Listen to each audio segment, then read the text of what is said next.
Solomon, and today is day four of the 12 days of forgiveness.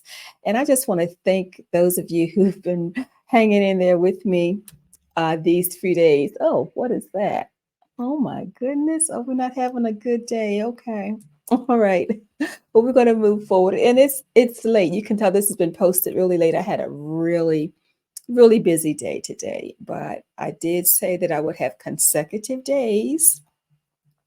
And so I'm on and it's late, but we're going to get right to it. And this is not going to be a long one, by the way. Um, day four. Well, I have learned that medical science says that forgiveness is good for us. Absolutely, it's good for us. According to some medical studies that have been implemented or conducted. One in particular is from the John Hopkins School of Medicine, and another one, by the way, is the Harvard Health Institute. Both of them have concluded that there are physical health benefits to forgiving. And just a few things that they've noted here. I'm not going to list all of what they've noted. You can do the research yourself. But some of the research has indicated a positive influence in our blood pressure, makes sense, our immune system, heart health, and our emotional health. That makes so much sense when we think about, let me move this up a little bit, when we think about how not forgiving, holding on to a grudge, being resentful, being bitter.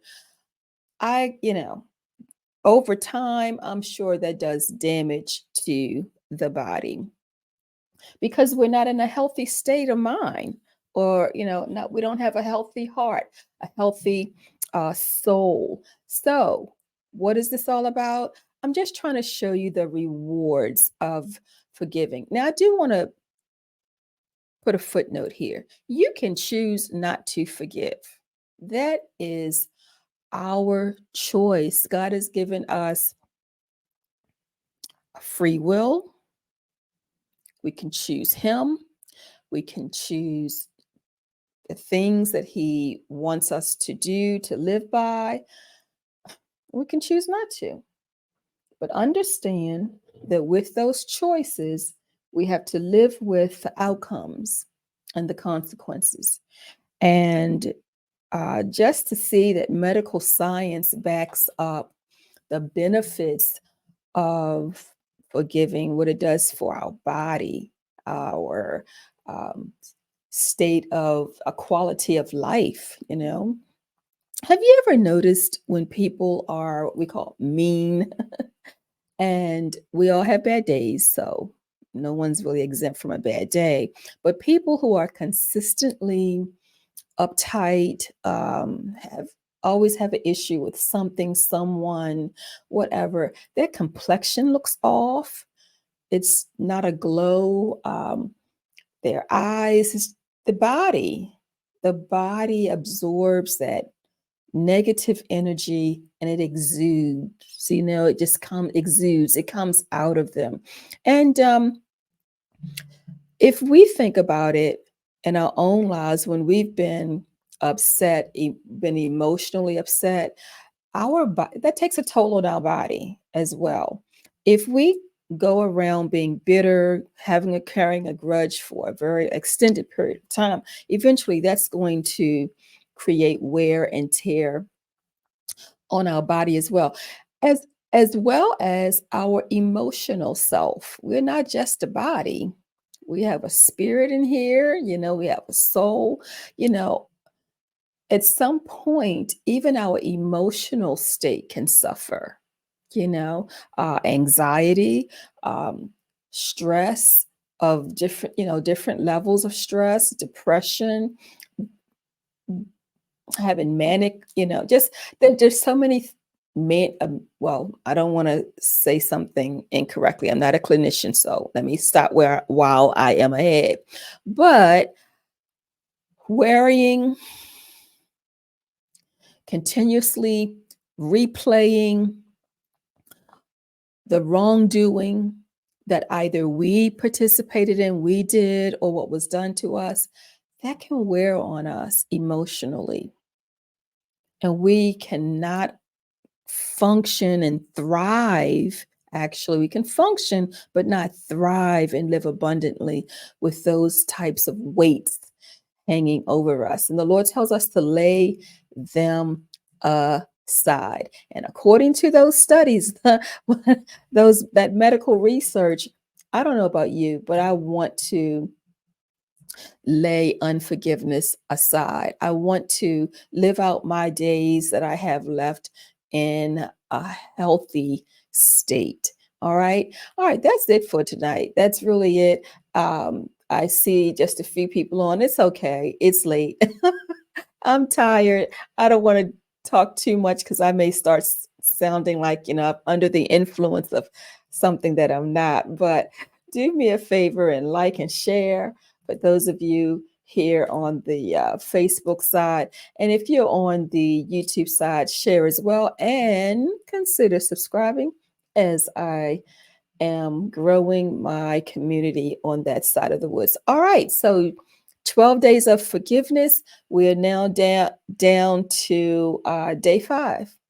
Day 5.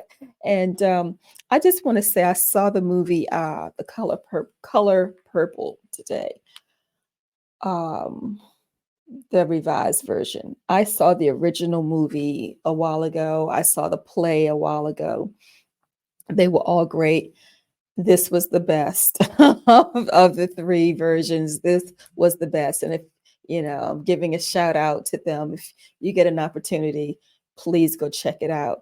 I was invited to a private showing myself and a friend of mine who's a therapist, and just a couple other people in the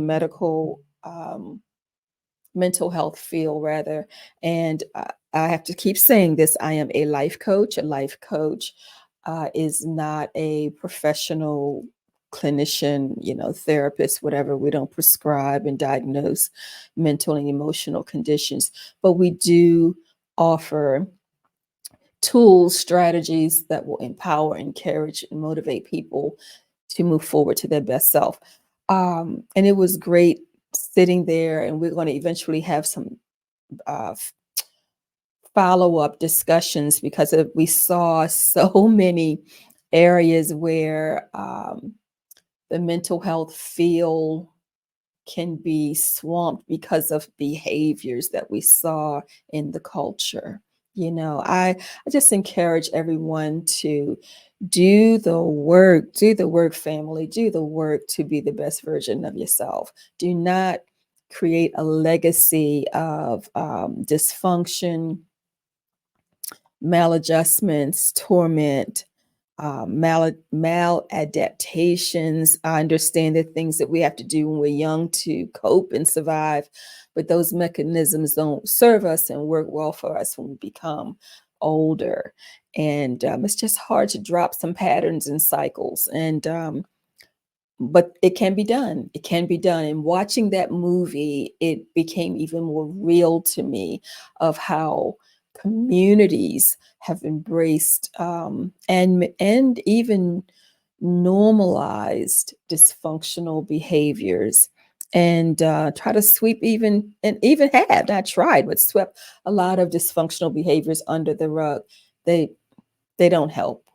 Not talking about the matters doesn't help. You're not exploring the wins, the whys, and the hows so that it can stop and not be transferred into another generation. Come on, we got to do better. So I watched that movie and I became extremely pensive, all the way home. There was so much to think about.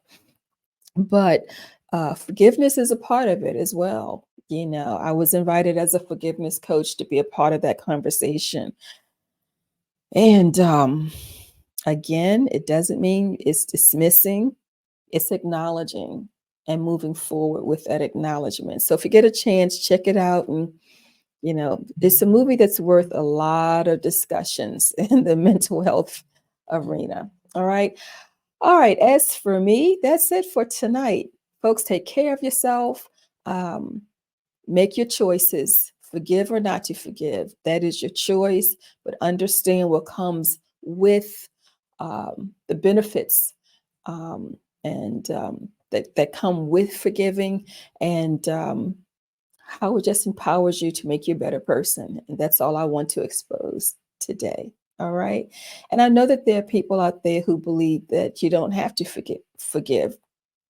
You're free to have that opinion in that state of that being. I would love to rest in that, but I know that I can't follow some of what God tells me to do and then be selective about what I don't like and still be in his good graces. That's not what I want. So even the hard things, there are a lot of hard things for us to do naturally. But I find that the comforter, the counselor, oh God, the teacher, the Holy Spirit helps us to do those hard things. That's why we can do all things through Christ that strengthens us. And that's a hard one. Forgiving sometimes is extremely hard, but we can do it. All right. Take care, everybody.